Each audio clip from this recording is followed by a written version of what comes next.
Hello everyone, कैसे हैं आप सब लोग। आशा करते हैं सब लोग बहुत ही बढ़िया है। तो अभी एक 10 अक्टूबर को एक हमारे सामने नोटिस आता है, एक प्रेस नोट आती है जहां पर कि जो हमारी बार काउंसिल ऑफ इंडिया है वह सीधे सीधे डिसॉल्व कर देती है दिल्ली बार काउंसिल को। इसके पीछे का रीजन क्या है, क्यों यहाँ पे डिसॉल्व किया गया और अब जो है एग्जिस्टेंस में क्या चीज है, अभी क्या हो रहा है, मेंबर्स अब क्या सोच रहे हैं, अभी क्या करना है, अभी इसमें बहुत सारी चीजें हैं।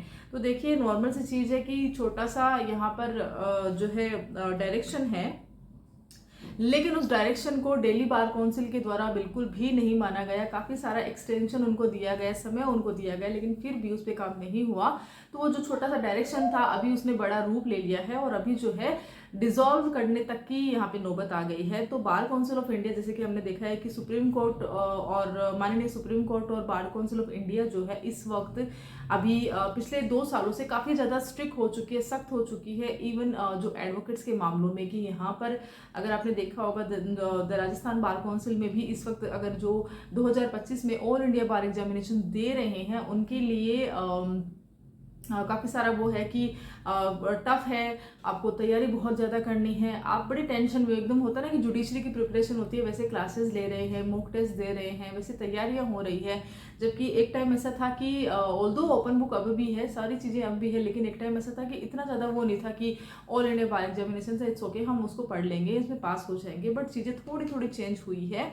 अब यहाँ पर मैं आपके साथ में शेयर करूंगी कि आपको यहाँ पर जो दिल्ली बार है उसको यहाँ पर ये सारी चीज़ें क्यों मिली है। तो यहाँ पर ऐसा है कि जो वर्तमान सेक्रेटरी है उनको जो है 1961 एडवोकेट एक्ट 1961 सेक्शन 8A के अंतर्गत यहाँ पे नोटिस मिला है। यहाँ पे दिल्ली बार की मैं यहाँ पे स्पेशल बात कर रही हूँ, तो उनको यहाँ पे नोटिस मिला है। किसके रिगार्डिंग मिला है, तो देखिए यहाँ पर काफ़ी टाइम से जो बार के चुनाव होते हैं, जो वेरिफिकेशंस होते हैं एडवोकेट्स के, उसके रिगार्डिंग यहाँ पर डायरेक्शन मिला हुआ था दिल्ली बार को कि भाई आप जो है इसके बारे में आप पेंडेंसी ना रखो, इसको पेंडिंग में ना छोड़ो, आप इसको जो as soon as possible verification में जाए, क्योंकि एक बहुत बड़ी दिल्ली बार बहुत बड़ी है और यहाँ पे काफ़ी सारे वकील जो हैं यहाँ पे रजिस्टर्ड है, जिनको की अथोराइज यहाँ पे दिल्ली बार करती है। हम सब जानते हैं कि कंडक्टिंग बॉडी जो होती है BCI होती है, लेकिन बाद में जब COP जो होता है उनका कंसर्न स्टेट बार उनको देता है और उसके बाद में वही उनके जो है जो भी हमें प्रॉब्लम होती है बार के रिगार्डिंग, तो हम अपने स्टेट बार तक जाते हैं, सीमित वहीं पे रहते हैं। तो वहाँ पर अगर वर्क और जो फंक्शनिंग है अकॉर्डिंग टू नहीं जा रहा होता है तो वहाँ पर इश्यूज आते हैं। अब जो चीज़ें हैं सुप्रीम कोर्ट ऑफ इंडिया तक जाती है, सुप्रीम कोर्ट ऑफ इंडिया है डायरेक्शंस देती है, BCI डायरेक्शन देती है, लेकिन उसके बाद भी काम उस पर एज इट इज़ वैसा ही रहता है जैसे कि पहले हो रहा है, कोई नयापन नहीं हो रहा है। वहाँ पर BCI सख्त जो है इस तरह के काम करती ही है और डिसॉल्व तक यहाँ पे कर देती है। तो अब क्वेश्चन ये है कि भाई क्यों किया, तो देखिए वेरिफिकेशन का डायरेक्शन आया हुआ था कि भाई आपके एडवोकेट साहब है, कितने एडवोकेट साहब है, कौन कौन जो है उनका वेरिफिकेशन आप कीजिए, क्योंकि जब आप चुनाव करवाते हैं सबसे पहले इंपॉर्टेंट है।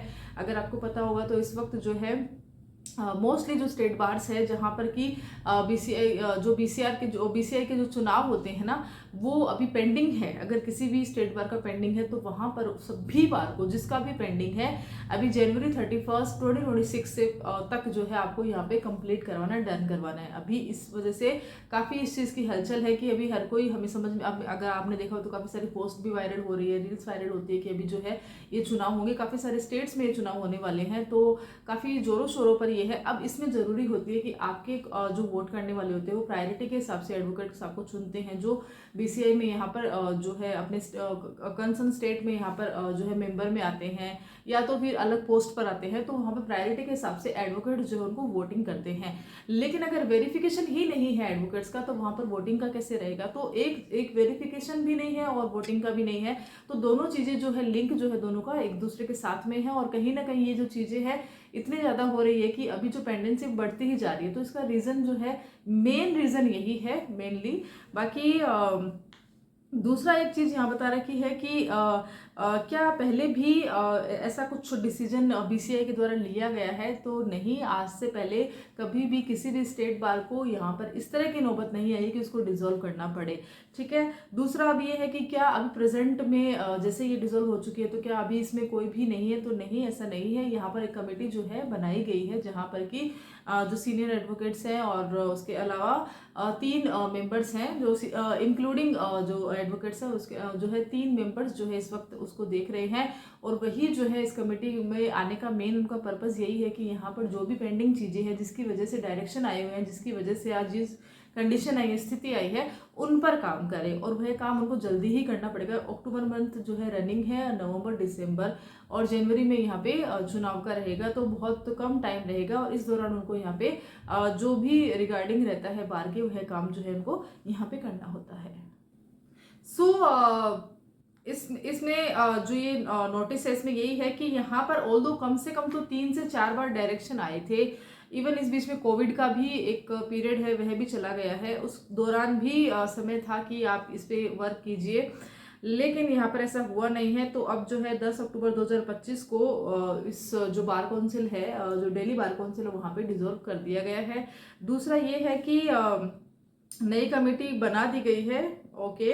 और यहाँ पे एडवोकेट साहब है, उनके सुप्रीम कोर्ट ऑफ इंडिया में भी वर्क कर रहे हैं। और एडवोकेट साहब है, उनके नाम यहाँ पे मेंशन करे गए हैं। उनके नाम के साथ में उनको अभी जो है फिलहाल मेंबर बनाया गया है प्रेजेंट और दिल्ली बार काउंसिल का। टेम्पररी के हिसाब से बनाया गया है, क्योंकि वो मेन जो थी वो डिजॉल्व हो चुकी है और भी चुनाव के बाद में वहाँ पे वापस से जो है मेंबर यहाँ पे आने वाले हैं, ठीक है। बाकी किस वजह से ऐसा हुआ है, तो सारा काम यहाँ पे करना है, जितने भी फंड है, रिकॉर्ड है, जितना सब कुछ है वो आपको यहाँ मैनेज करना है। एडवोकेट वेलफेयर फंड्स होते हैं और यहाँ पे वेरिफिकेशंस होती हैं, उनको यहाँ पे डील करना है। बाकी 31 जनवरी को, जैसे कि मैंने बताया, 2025 के हिसाब से यहाँ बता के रखा है, तो चुनाव होने वाले हैं, तो उसके अकॉर्डिंग भी यहाँ पे वर्क करना है। और जितनी भी इरेगुलरिटीज़ इस बीच में रही है, डायरेक्शंस आया है, फिर भी यहाँ पे इरेगुलरिटीज़ होती रही है, उसको भी यहाँ पे देखना है कि यहाँ पे क्या चीज़ रही है, क्यों रही है, और उसको जो है यहाँ पे उसका समाधान करना है। तो क्या ये परमानेंट भी इसको रख सकते हैं? नहीं, टेम्प्रेरी ही रहने वाली है, कुछ 2 से 3 महीने या 4 महीने मैक्स टू मैक्स। यहाँ पे ये जो अभी हाल निर्वाचित नहीं कहेंगे इनको, अभी इनको बनाया गया है, तो ये टेम्प्रेरी बेस पे बनाए गए मेंबर्स हैं। तो जैसे ही चुनाव आते हैं, चुनावों के बाद में जो रिजल्ट्स आता है उसके हिसाब से यहाँ पे नए जो मेंबर्स है वह बना दिए जाएंगे, ठीक है। बाकी सुप्रीम कोर्ट ऑफ और बीसीआई जो है इस वक्त पूरा जोर लगा रही है कि सभी जो चुनाव हैं, चुनावों पर मेन रह रहा है, और चुनावों के बाद में भी यहाँ पे काम हो रहा है। अगर आपने देखा होगा तो क्योंकि मैं यहाँ पे राजस्थान हाईकोर्ट जयपुर से हूँ, तो जयपुर में भी इस वक्त जो है नई bar council of Rajasthan bar council of जो है इसकी ब्रांच ओपन हो चुकी है।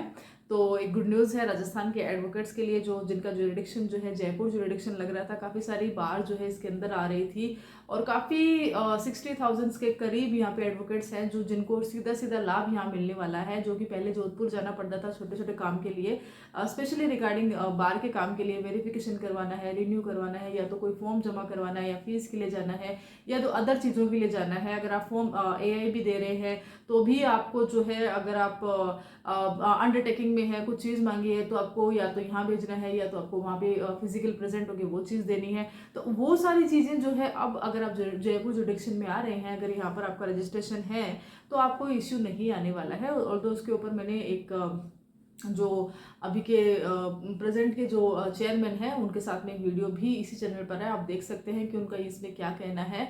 फिलहाल दिल्ली बार के लिए इतना ही था कि डायरेक्शन था, जिसको कि बार बार डायरेक्शन आया है, बार बार आया है, लेकिन फिर भी दिल्ली बार ने बिल्कुल भी ध्यान नहीं दिया है। काफ़ी बार आने के बाद में फाइनली ये जो डिसीजन है, ये नोटिस जो है कर दिया गया है और सीधा डिसॉल्व कर दिया गया है। तो ये एक न्यूज़ थी, होपफुली ये इसमें जल्द ही काम होगा, और एक नई जो चुनाव होने के बाद एक जो नई कमेटी, जो नए सदस्य बन के आते हैं, उसके बाद में जो दिल्ली बार काउंसिल है उसको नई तरीके से यहाँ पे स्थापित किया जाएगा। होपफुली ये वाला वीडियो आपको अच्छा लगा, और अगर अच्छा लगता है तो इस वीडियो को शेयर कर सकते हैं, लाइक कर सकते हैं। चैनल पे पहली बार आए हैं तो चैनल को सब्सक्राइब भी कर सकते हैं, और हाँ, विजिट जरूर करके आना। अगर आपको यहाँ की वीडियोस अच्छी लगे तो बताना कमेंट करके। Till then, thank you so much.